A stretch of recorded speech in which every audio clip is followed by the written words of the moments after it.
시작. 새롭게 회복되어 비상하다. 다시 한번 시작. 새롭게 회복되어 비상하다. 우리가 싸움 인사합시다. 새롭게 회복되어 날아오릅시다. 여러분, 새롭게 회복되어 날아오르시길 주님으로 축원합니다. 오늘 본문에서 바울은 예수 그리스도를 믿음으로 구원받아서 새로운 삶을 살아가고 있는 성도들을 가리켜 새로운 피조물이라 말씀하고 있습니다. 그렇다면 저와 여러분들은 오늘 본문의 말씀에 비유하면 어떤 사람일까요? 바로 새로운 피조물이겠죠. 여러분들은 새로운 피조물이라는 사실을 기억하시기 바랍니다. 새로운 피조물은 재창조됐다는 뜻을 가지고 있어요. 그렇기 때문에 내가 새롭게 창조되어서 새로운 삶을 살고 있는 것을 가지고 새로운 피조물이랍니다. 저와 여러분들은 이미 하나님의 은혜로 예수 믿어 죄에서부터 해방받았습니다. 모든 죄를 사함받았다는 것이죠. 그리고 하나님의 은혜로 말미암아 의로움을 얻게 되었습니다. 그래서 여러분들은 하나님의 자녀가 되는 그 은혜를 누리게 되었다는 것이죠. 우리는 예전 것이 아니라 새롭게 되었다는 사실을 기억하시기 바랍니다. 그런데 많은 사람들은 새롭게 되었음에도 불구하고 예전으로 돌아가라고 합니다. 그런데 예전 것은 이미 지나갔다라고 생각하는데 이상하게 계속해서 옛 것을 찾고 옛날 것을 기억하고 그 옛날 습경 그리고 습성으로 돌아가는 그런 생각을 가지고 있을 때가 있습니다. 그러나 여러분들은 반드시 기억해야 되는 것은 새롭게 되었다는 것이죠. 우리는 새롭게 되었다는 사실을 늘 기억하며 살아갈 줄 믿습니다. 그래서 본문에서 본질적으로 새로운 삶이 무엇이야? 재창조된 존재로서 새로운 피조물로 살아가야 된다는 것을 본문에서 말씀하고 있습니다. 여러분들은 예수를 구주로 고백하는 사람들입니다. 하나님을 아버지라고 부르는 사람들이죠. 늘 성령의 인도를 받기 위해서 몸부림치면서 살아가는 사람들, 그리스도인이라는 사실을 기억하시기 바랍니다. 우리들은 이 새롭게 되었던, 한마디로 새로운 피조물이 되었던 우리가 의미한 것이 무엇인지, 그리고 누가 새로운 피조물인지 그에 대해서 우리는 바르게 알아야 될 필요가 있습니다. 우리는 새롭게 회복되어서 비상하는 교회, 날아오르는 성도, 날아오르는 가정이 되기 위해서는 바로 우리는 먼저 거쳐야 될 것이 무엇이냐면 구원의 확신 가운데 새로운 자가 되어야 된다. 새로운 피조물이 되어야지만 우리가 새롭게 그 피조물로 행복하여서 비상할 수 있는, 날아오를 수 있는 우리 교회와 여러분이 될 수 있다는 것입니다. 그렇다면 누가 새로운 피조물일까요? 우리 함께 살펴보도록 하겠습니다. 첫 번째 다 같이 읽어봅시다. 시작. 그리스도 안에 있는 자이다. 누가 새로운 피조물이요? 그리스도 안에 있는 자. 오늘 본문의 17절에서 이렇게 말합니다. 다 같이 시작. 그런즉 누구든지 그리스도 안에 있으면, 아멘. 누구든지 어디 안에 있으라? 그리스도 안에 있으라. 예수 그리스도 안에 있으라 말입니다. 여기서 예수 그리스도 안에 있단 말은 바울의 서신에만 무려 164회나 등장합니다. 바울 서신에서 사도 바울은 그리스도 안에, 이 그리스도 안에를 계속해서 강조하는데 몇 번 강조했다고요? 164번. 여러분 164번 정도 강조했다면 엄청나게 강조하는 그런 내용 중에 하나입니다. 이렇게 많은 것을 그리스도 안에서 왜 강조하면 너희는 예수 그리스도와 떨어져 있는 상태가 아니라 연합된 상태다. 예수 그리스도 안에 소속되어지고 예수 그리스도 안에 있는 소유가 되었던 사람들이 바로 너희들이라고 말합니다. 그래서 우리는 예수 그리스도 안에 존재해야 됩니다. 밖에 있는 사람이 아니라 안에 있는 자가 되어야 할 줄 믿습니다. 그래야지만 내가 새로운 피조물이 될 수 있는 거예요. 예수 믿는 사람을 가르쳐 무엇이랍니까? 그리스도인. 이 말이 무엇이요? 예수의 사람이라죠. 예수의 사람. 비로소 예수의 사람이 일깨어졌던 것은 예수 믿는 사람들의 고백이 아니라 믿지 않은 사람들이 예수 믿는 사람들을 가르쳐 저들은 정말 예수를 잘 믿고 있는 사람입니다.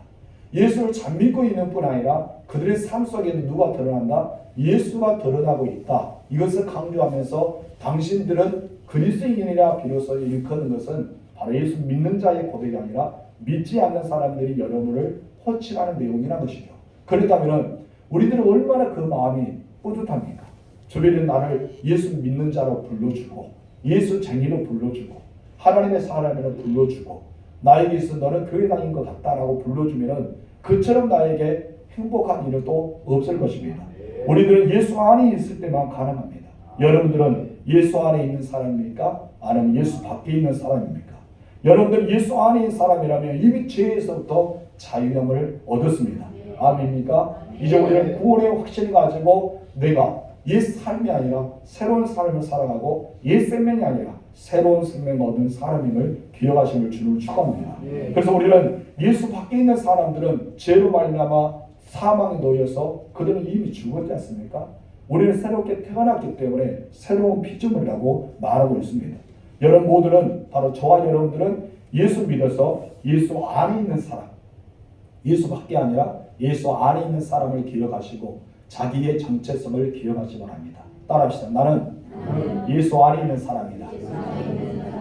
그럼 여러분을 통해서 누가 드러나야 됩니까? 예수가 드러나야 돼요. 그래서 사도 바울은 너희는 예수의 향기니 너희는 예수의 편지니 이런 말을 자주 쓰지 않습니까? 우리는 예수를 드러날 수 있는 향기가 되어야 돼요. 사망의 냄새가 있고 생명이 이런 냄새가 있습니다. 그때 당시에 사도 바울이 이야기했던 것은 로마들이 병장들이 싸우다 보니까 사람들이 많이 죽었어요. 죽다 보니까 썩은 시체의 냄새가 이러합니다. 그런 냄새가 슬슬 코에 들어온 것이 바로 사망이 이런 냄새라고 합니다.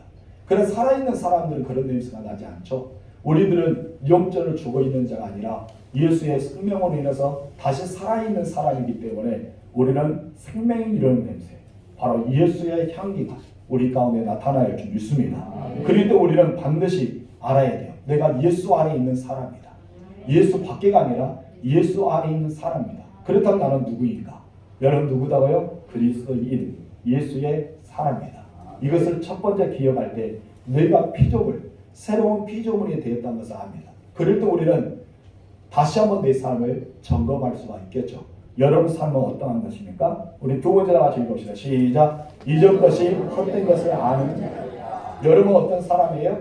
바로 이전 것. 내가 예수 믿기 전의 삶, 예수 믿기 전의 생각, 예수 믿기 전의 비전과 소망이 헛된 것을 아는 것입니다. 사도 바울은요, 자기가 가진 모든 것을 배신물로 여겼습니다. 예수만을 소유하고 예수만 증거하기 위해서 모든 것을 버렸어요. 사도 바울은 엄청나죠. 학식도 뛰어나고 가문도 뛰어나고 바리새인 중에 바리새인이 사두개인 중에 사두개인, 엄청난 사람 중에 한 사람이 그였습니다. 근데 이 모든 것을 어떻게 여겼다고요? 이전 것은 배신을 여겼어요. 이제는 얻는 것이 무엇입니까? 예수와 함께 살겠다는 것이죠. 예수와 함께 동행하겠다는 것이죠. 예수와 함께 그 길을 걷겠다고 말합니다. 본문에서 17절 중간에서 이렇게 고백하죠. 다 같이 시작. 여러분 이전 것이 무엇입니까? 옛날 것들, 낡은 것들을 가리켜 이전 것이랍니다. 예전에 구식되었고 더 이상 가치를 갖지 못했던 것을 가리켜 이전 것입니다. 그런데 이전 것을 우리가 찾는 사람이 있어요. 여러분 예수 믿기 전의 상태에 그 상태에 놓여있던 걸 다시 찾으려고 하는 사람이 있다는 것입니다. 그것은 잘못된 거죠. 우리는 이후 계속 있던 영적인 하늘에 속한 것을 찾아 나서야 줄 믿습니다. 여러분 이것을 표현한 것은 어떤 당시 초대교회에도 단순히 인간들을 예수를 가리켜 인간과 선지자를 여겼던 사람들이 있습니다. 그런데 그 사람들이 이제 변화되어서 예수님 가리켜 구주라고 받아들였어요. 옛날에 구주를 여기지 않을 때는 예수는 누군가? 선지자 중에 하나다. 예수는 누군가? 성인 중에 하나이다. 예수는 누구냐? 많은 사람의 존경받는 사람 중에 하나였어라고 하면서 그때 당시에 사도 바울이 머물 때 많은 사람들의 인식이 예수님에 대한 인식을 그랬다는 것이죠. 그런데 여러분 사도 바울이 복음을 증거하고 초대교회 모든 사람들이 예수를 증거할 때 그들이 이제 바뀌기 시작합니다. 예수는 단순한 인간이 아니었구나. 예수는 선지자가 아니었구나. 예수는 그냥 성인 분자 중에 하나가 아니었구나. 예수는 의인이 아니라 하나님이셨어. 그분은 바로 나의 구원자였어. 이것을 고백하고 나서 새로운 삶을 살게 되잖아요. 그래서 이것이 무엇이냐? 이전 것이라는 것은 예수를 가리켜 인간을 생각했다. 예수를 가리켜 선지자를 생각했다. 예수를 가리켜 한 사람의 의인, 그냥 그 영웅처럼 생각했던 것도 이전 것이랍니다. 그런데 이전 것은 지나갔다는 것이죠. 그럼 나는 이제는 알았다는 것이죠. 무엇을 알았습니까? 예수가 누구라는 것을. 나에게 있어서 예수님은 어떤 분이라는 것을 우리는 아는 상태에 머무는 것입니다. 여러분 가장 중요한 것은 우리가 신앙생활을 많이 하고 또 예수를 구주로 고백하고 늘 하나님 앞에 나아가서 봉사와 헌신과 찬양과 경배와 예배를 드리고 있지만은 우리가 때로는 내가 새로운 피조물이 되었다는 사실을 잊어버릴 때가 있어요. 그러면서 무엇을 찾아갑니까? 예수 믿기 전의 상태, 이전 것을 찾아갈 때가 있다는 것입니다. 여러분, 우리는 확실히 알아야 됩니다. 우리는 이전 것을 추구할 상태가 아니라는 것입니다. 우리는 이전 것을 추구할 존재가 아니라는 것이죠. 여러분의 존재는 보배롭고 존귀한 사람들입니다. 여러분들은 하나님께서 보시기에도 아까운 사람들이에요. 여러분들은 하나님이 부르시고, 여러분들은 하나님께서 택하시고, 하나님께서 자기 소유를 삼아주시는 왕같은 제사장이라는 것이죠. 이렇게 우리는 위대한 삶을 살고 있는데 하나님으로부터 그렇게 높게 평가를 받고 있고, 하나님이 특히 우리를 너무나 아껴서 사랑하고 예수님 표현은 끝까지 사랑하는 존재인데 나도 모르게 어떻게 한다고요? 믿음이 떨어지고 성령의 강력한 역사가 점점 식어버리면 이전 것을 찾을 때가 있다는 거예요. 여러분, 왕이 되었던 사람이 여러분 거지가 되는 삶, 아니면 이제 왕자가 되었던 사람이 선민의 아들을 부러워하면서 나 그곳에 가겠다고 하는 삶, 이와 같은 의미가 아닐까라고 생각이 듭니다. 삶의 자체가 다르잖아요. 그래 질적인 것이 다릅니다. 우리는 이제 예수를 영접하였습니다. 그리고 새로운 피조물이 되었습니다. 이전 것을 버리고 변화되어 완전한 새로운 삶이 되었던 예수의 사람이라는 것을 잊지 마실 주님으로 축원합니다. 여기서 되었다는 단어를 우리가 바로 알 수 있죠. 이미 되었다는 것이죠. 될 것이라는 것이 아닙니다. 미래가 아니라 되었다는 것입니다. 이것은 무엇이 되다라는 뜻을 가지고 있는데, 이미 우리는 새 것이 되었고 새 것의 상태를 누리고 있다. 이것을 이렇게 되었다는 뜻의 의미입니다. 따라합시다. 우리는 이미 새 것이 되었고 새 것의 상태를 누리고 있다. 이것이 무엇이가요? 되었다는 뜻이에요. 되었다는 뜻이 어떤 것이라고요? 이미 우리는 새 것이 되었다는 것이죠. 그런 새로운 상태를 누리고 있는 것이 바로 우리의 상태란 것입니다. 그런데 우리는 바라봅니다. 내가 예수를 믿게 하옵소서. 이미 믿었는데. 내가 하나님의 자녀가 되게 하세요. 이미 되었는데. 내게 구원을 주세요. 이미 받았는데. 우리는 이미 누렸던 것을 가지고 더 누려야 되는데 옛날 그냥 그것만 바라보며 상상하며 살아가면서 지금 우리는 죄인처럼, 우리는 예수 믿지 않는 사람처럼, 우리는 저 세상의 사람들과 이방인들과 똑같은 삶을 살아가고 있는 것이 바로 이전 것이라는 것입니다. 여러분들은 어떤 사람입니까? 이미 새로운 삶을 살고 있습니다. 여러분 이미 새롭게 되었습니다. 여러분들이 예수를 믿는다면 결국 이 사실을 우리는 부인해서는 안 됩니다. 그래서 우리는 고백할 수 있습니다. 이전 것은 지나갔으니 보라 새 것이 되었도다. 여러분의 고백이 이와 같이 주 이름으로 축원합니다.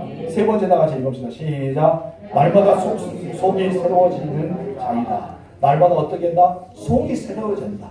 여러분 뭐 벨포스나 뭐를 먹어서 속이 시원하다 그것이 아니고 우리 영적인 사람, 우리 본문의 7절 하반절 읽읍시다. 시작. 보라 새 것이 되었도다. 이미 우리는 새로운 피조물 된 상태를 가리켜 새롭게 되었다라고 합니다.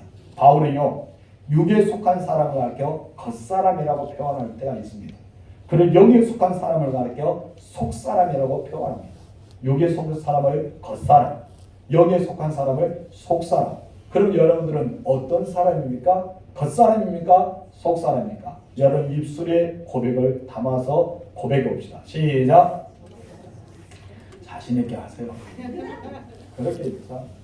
날씨가 굳은다고 막 갑자기 막 감성주의가 됐어요. 날씨가 굳게 막 갑자기 막 목소리까지 조용해졌습니까? 여러분 겉사람입니까? 속사람입니까? 시작. 꼭 한 번 더 강조하면 더 크게 나오죠. 우리 한국 사람은 석삼이라고 해서 세 번째로 더 크게 나오겠지만 그건 집에 가서 하시고. 여러분 우리는 새로운 사람, 날마다 속사람, 내가 영적인 사람으로 거듭나야 됩니다. 사도 바울은 이것을 잘 표현했습니다. 그리고 우리는 시간이 지남으로써 우리 육체는 점점 쇠약해집니다. 여러분 육체는 점점 나약해지죠. 10년만 젊었어도 그런 말을 할 수 있겠죠. 20년만 젊었어도 그런 말 충분히 할 수 있습니다. 여러분 우리는 몇 년만 젊어서 내 마음은 여전히 10대 같고 내 마음은 여전히 30대 같고 내 마음에는 여전히 50대, 60대 같지만 내 나이는 이상하게 70대, 80대, 90대 이제 점점 육신의 장막이 벗어지고 내 육신의 장막이 고장나고 자꾸 수리해야 되고 이상의 내 육체가 점점 쇠약해진다는 것입니다. 그런데 여러분 놀라운 것은요, 예수 믿은 지가 오래되면 오래될수록 여러분 새로워지는 것이 있어요. 날마다 더 놀랍게 변화된 것이 있어요. 무엇입니까? 속상합니다. 여러분의 속상하며 더욱 영성이 깊어집니다. 어느 날 갑자기 하나님의 음성이 들려져요. 어느 날 갑자기 성경의 말씀이 막 머릿속에 생각나고 마음이 감동이 됩니다. 주님만 그냥 주여라고 불렀는데도 모르게 나도 눈물이 막 나옵니다. 그 은혜가 너무나 좋아서 주님 감사합니다. 주님 사랑합니다. 주님밖에 없습니다. 그런 고백이 흘러나옵니다. 이것은 어떤 상태일까요? 속사람이 새로워지고 있는 것. 속사람이 날마다 부흥되고 있는 것. 속사람이 날마다 좋아지고 있는 상태를 가리킵니다. 그래 이상하게 그런 속사람이 주도하고 육체만이 우리가 사모하게 됩니다. 무엇을 입을까? 무엇을 입을까? 무엇을 마실까? 무엇을 행할까? 우리 이렇게 살아가면은 육체는 날마다 좋은 것으로 가득 치장하게 되지만은 내 영의 속사람은 갈수록 죽어지겠죠. 여러분 갈수록 더 치장하는 것보다는 여러분의 속사람이 강건되길 주님으로 축원합니다. 오늘 바람이 참 많이 불죠. 성령의 바람이 여러분이 임하길 주님으로 축원합니다. 오늘따라 목사님 머리가 팍 넘어갔다고 생각하는데 밖에 가서 몇 번 돌아다니니까 머리가 이렇게 자동으로 넘어갔어. 여러분 이해해 주시기 바랍니다. 오늘 쫙 이렇게 멋있게 왔는데 밖에서 돌아다니고 보니까 머리가 싹 넘어갔어요. 이것을 할게요. 겉사람이 변화된 거 말입니다. 우리 겉사람이 변화되면 안 돼요. 뭐가 달라져야 돼요? 속사람이 변화됩니다. 어떻게 달라야 될까요? 날마다 새로운 피조물로 달라야 되겠죠. 진짜 여러분이 예수를 믿는 사람이라면 나는 새로운 피조물이라는 것을 알아야 됩니다. 그리고 나는 새로운 피조물이 되었다는 사실을 고백해야 됩니다. 그리고 우리는 속사람이 나름보다 부흥되는 역사가 일어나야 됩니다. 이제 우리는 새로운 피조물이 되었습니다. 그렇다면 우리는 회복해야 됩니다. 무엇을 회복해야 될까요? 새롭게 회복해야 되죠. 옛날 것을 추구한 것이 아닙니다. 제가 여러분에게 늘 강조한 것은 옛날 것을 그리워하지 말라는 것이죠. 옛날 하나님의 음성을 들었는데 지금은 듣느냐 이것이죠. 옛날 하나님의 놀라운 은혜를 체험했는데 지금 체험하고 있느냐 이것이죠. 여러분 옛날에 열심히 했는데 지금 열심히 하고 있느냐 이것이죠. 우리는 옛날 것을 추구하지 마세요. 목사님 내 나이가 몇인데요. 그런 말을 하면 충분히 이해가 갈 수 있습니다. 그럼 우리는 그것보다 다른 것을 회복해야 되겠죠. 연세가 많이 들어서 기도에서 응답을 많이 받았던 거. 내가 기도했던 우리 자녀들이 하나님 은혜 가운데 잘 되는 거. 하나님께서 주시는 기도의 능력으로 우리가 살아가고 있는 것. 이런 우리는 새로운 것을 계속해서 어떻게든가 체험해야 되겠죠. 젊은이들은 힘써 봉사하고 헌신하고 나아갈 수 있습니다. 왜요? 힘이 있기 때문에. 육체의 강건함이 있기 때문에.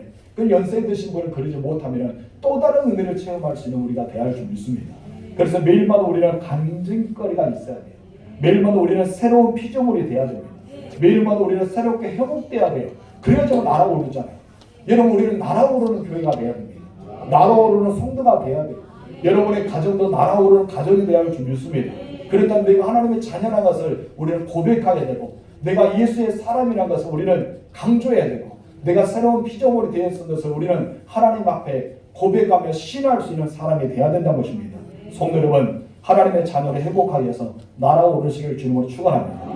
예수가 살아있는 교회로 회복하는 역사가 일어나길 주님으로 축원합니다. 여러분이 하나님의 택한 그리스도로 회복하여서 헌신한 봉사하는 곳마다 아름다운 향기가 나타나고 그리스도의 흔적이 나타나는 여러분들이 되실 주님으로 축원합니다. 여러분의 가정도 그래요.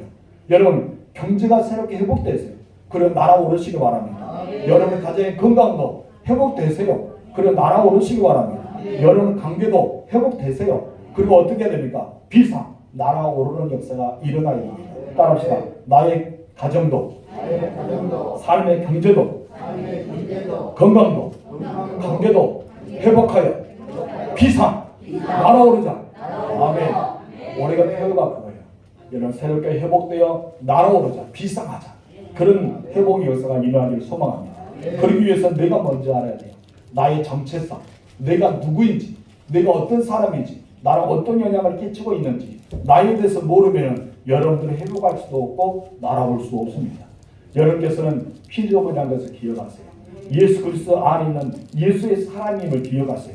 날마다 우리는 예수의 사람으로 회복하여서 이전 것을 찾는 것이 아니라 이후 것을 찾는 속사람이 날마다 강건하여서 비상에서 날아오르는 여러분들 실 주님으로 축원합니다. 할렐루야. 따라합시다. 새롭게 회복되어 비상하자. 새롭게 회복되어 날아오르자. 아멘. 그렇게 되실 주님으로 축원합니다. 기도하겠습니다. 참 좋으신 나의 하나님 아버지 감사합니다.